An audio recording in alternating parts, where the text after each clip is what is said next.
mãe, palavra pura e santa que a face da terra tem.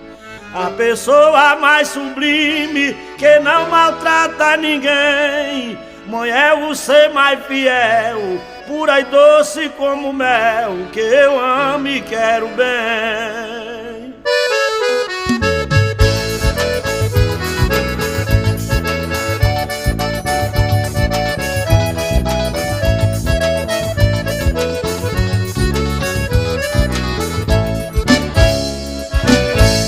Mãe é a mais sofredora, pelos filhos tudo faz.